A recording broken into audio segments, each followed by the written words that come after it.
आवश्यकता ही आविष्कार की जननी होती है। ये कहावत तो आपने सुनी होगी।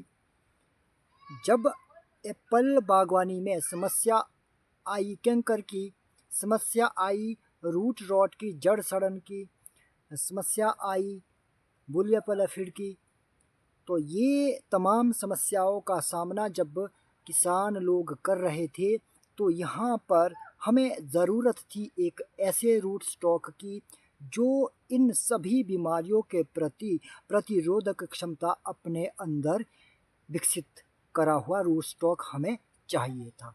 तो इसमें आगे आई यूएसए की कॉर्नेल यूनिवर्सिटी, जिनेवा में ये रिसर्चेज हुई। तो 1968 में इस पर काम शुरू हुआ, तो हमें वहाँ से रूट स्टॉक प्राप्त हुए जिनेवा सीरीज़ के। जी हाँ, जिनेवा सीरीज़ के रूट स्टॉक इन तमाम तरह की परेशानियों से निपटने के लिए विख्यात है। जैसे आप बात करें G202 की, ये रूट स्टॉक इन सभी बीमारियों से लड़ सकता है। इन सभी बीमारियों से लड़ने की इसके अंदर प्रतिरोधक क्षमता बखूबी पाई जाती है। यह इस पर जो कैंकर है, कैंकर चाहे कोई सा भी हो, ट्रैक्नोज हो, चाहे नेक्ट्रिया जलाजिना हो, ये सभी तरह के कैंकर के प्रति प्रतिरोधक क्षमता इसके अंदर पाई जाती है। तो यह रूट स्टॉक कॉर्नेल यूनिवर्सिटी ने 1968 में तैयार किया, स्विट्ज़रलैंड में, ये न्यूयॉर्क नामक शहर में। तो वहाँ पर इसकी रिसर्चेज हुई इस रूट स्टॉक के ऊपर, तो हमारे पास ये रूट स्टॉक मिलता है वहाँ से। तो दोस्तों, हमने इस रूट स्टॉक को लगभग 2022 में यहाँ स्थापित करा।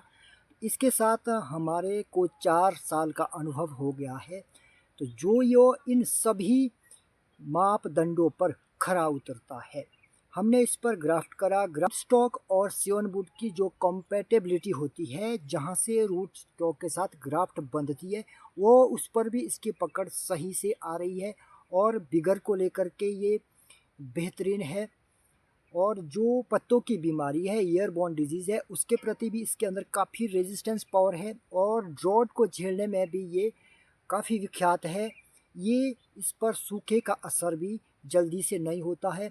और जो एक विख्यात बीमारी है आजकल जड़ गलन की, रूट रॉट की, उसके प्रति भी इसके अंदर काफ़ी क्षमता है, उससे भी लड़ने में भी ये सहायक है। तो जो बागवान रूट स्टॉक के बारे में जानकारी नहीं रखते, या फिर वो किसी कारणवश लेट रह गए हैं, वो अभी तक रूट स्टॉक के ऊपर अपने ऑर्चर्ड को नहीं ले जा सके हैं, उनके लिए एक सुनहरा मौका है। क्योंकि वो जब रूट स्टॉक को स्थापित करेंगे, तो उनके लिए एक सुनहरा अवसर है कि वो जिनेवा सीरीज़ के रूट स्टॉक ही इंस्टॉल करें, और वो इस इंडस्ट्री में सबसे आगे लाइन में आ जाएंगे वो बागवान जिन्होंने अभी तक रूट स्टॉक को इंस्टॉल नहीं करा है। तो आपके पास मौका है, आप किसी भी विश्वसनीय नर्सरी से रूट स्टॉक ले और उसको आप मल्टीप्लाई करें, उसका प्रोपोगेशन करें।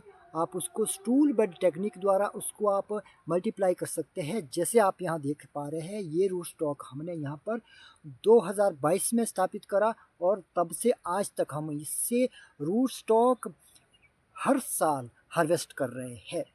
रूट स्टॉक का मदर ब्लॉक जब एक बारी आपने स्थापित कर दिया, तो आपको हर साल वहाँ से रूट स्टॉक मिलते रहते हैं। और जब आप मीडियम डेंसिटी या हाई डेंसिटी ऑर्चर्ड लगाते हैं, तो उसमें आपको हर वर्ष प्लांट की भर्ती करनी ही होती है। ये कंटिन्यूअस प्रोसेस है। ऐसा कहीं नहीं हो सकता कि आपने एक बारी कहीं से इंपोर्ट करके प्लांट लाए और फिर आपने लगा लिए, वो सदा सदा के लिए लग गए हैं। ऐसा कभी नहीं होता है। साल आपको प्लांटिंग करनी होती है। कोई प्लांट आपका इंसेक्ट की वजह से सूखता है, कोई प्लांट आपका ओवर क्रॉप की वजह से गिरता है, या किसी प्लांट का किसी कारणवश लीडर वीक पड़ जाता है, या कभी हार्वेस्टिंग करते बारी टूटता है, या कभी तूफान से या अधिक बारिश से या फिर कोई स्लाइड है। जो भी डिज़ास्टर होते हैं, नेचुरल डिज़ास्टर की वजह से आपके ऑर्चर्ड को जो क्षति होती है उसकी भरपाई के लिए आपके पास रूट स्टॉक होना ही चाहिए।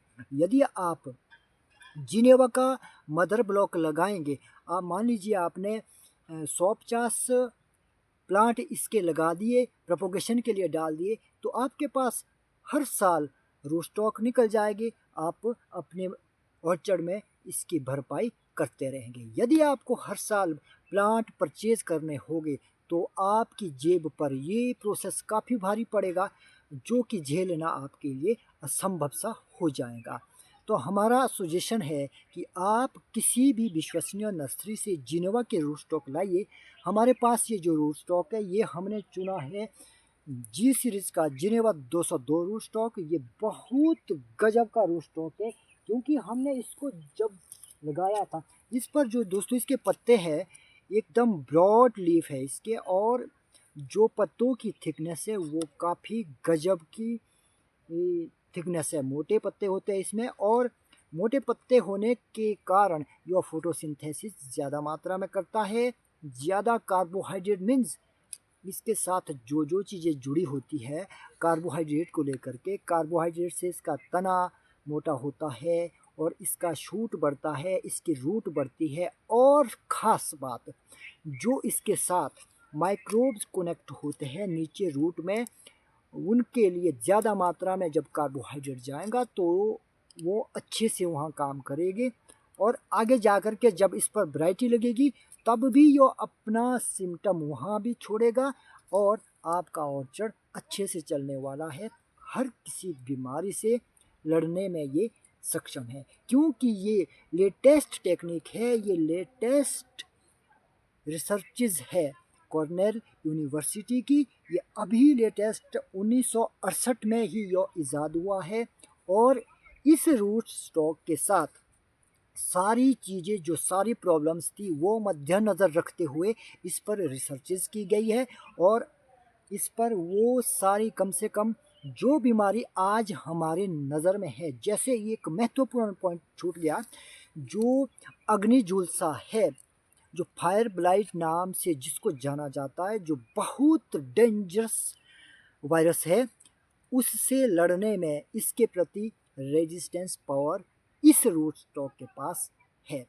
खुदा न खास्ता कहीं से भी यदि वो वायरस आपके ऑर्चर्ड में प्रवेश कर गया तो वो वायरस ऐसा है कि शाम को यदि उसके सिम्टम दिखते हैं तो सुबह के लिए आपका पौधा जल भुन करके फारिग हो जाता है। ये वायरस आपको संभलने का मौका तक नहीं देता, इतना डेंजरस है ये अग्निझुलसा। इसको फायर ब्लाइट नाम से जाना जाता है। तो इसके प्रति भी योर रूट स्टॉक प्रतिरोधक क्षमता इस रूट स्टॉक में है। तो आप ज़रूर इस रूट स्टॉक को इंस्टॉल करें। यदि आपको लगता है कि हमने भी किसी भी कीमत पर इस एप्पल इंडस्ट्री के साथ बने रहना है, क्योंकि ये आप वरदान मानो, हम खास करके हमारा हिमाचल, उत्तराखंड, अरुणाचल प्रदेश और जम्मू कश्मीर के बागवानों को तो इसके प्रति काफ़ी सजग रहने की आवश्यकता है, ताकि हम इस वरदान को अच्छे से बुना सके। यदि हम थोड़ी ढील बरतेंगे, मान लीजिए अभी भी हम इस ज़िद में अड़े रहते हैं कि हमारे पास तो सीडलिंग ही है, हम तो सीडलिंग में ही ये अपना ऑर्चर्ड आगे बढ़ाएंगे। कुछ एक बागवान अभी भी इम्पोर्टेड प्लांट को ले आ रहे हैं, और अच्छा भी है, आने भी चाहिए, क्योंकि टेक्नोलॉजी है, उसके साथ हमें एडॉप्ट होना है, उसके साथ हमें फ्रेंडली आगे बढ़ना है। ये जो नई नई तकनीकें हैं उसको हमें एडॉप्ट करना भी चाहिए। तो यदि हम इसका विरोध करेंगे, रूट स्टॉक को मनाही करेंगे लगाने से, तो कहीं ना कहीं हम पीछे रह सकते हैं। जैसा कि पहले हुआ था, जब सेब का पौधा आया था तो बहुत सारे बागवानों ने उस वक्त इसको लगाने से इनकार करा था, कि उस वक्त हम सुनते थे, जब 1960-70 के दशक में हम अपने गांव में आसपास सुनते थे कि ये जो ठंड नाजुक है, इसमें सेब थोड़ी लगाने, सेब लगाओ कहीं आइट साइड में लगाओ, तो वो बागवान सबसे पीछे रह गए हैं।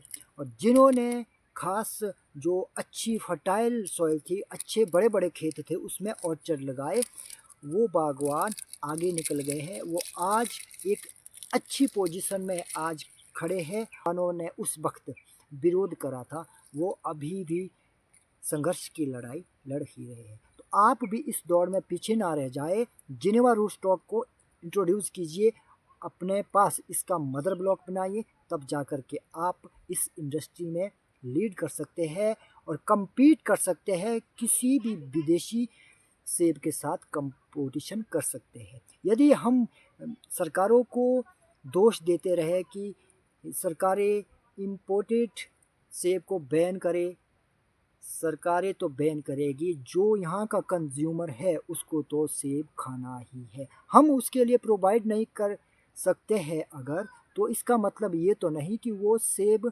खाना ही छोड़ देगा। वो से उसको, उस कंज्यूमर को सेब खाना ही है। आप नहीं देंगे तो वो बाहर से किसी भी तरीके से मंगवा सकता है, क्योंकि उसने तो सेब खाना है। तो इसलिए आप अपने आप को लचीला बनाएं और आगे बढ़ें।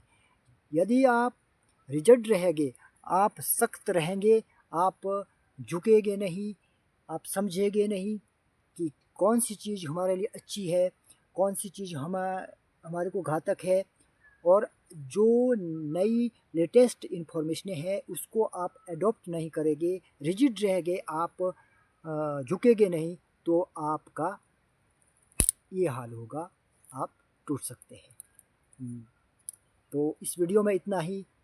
जय हिंद, जय भारत।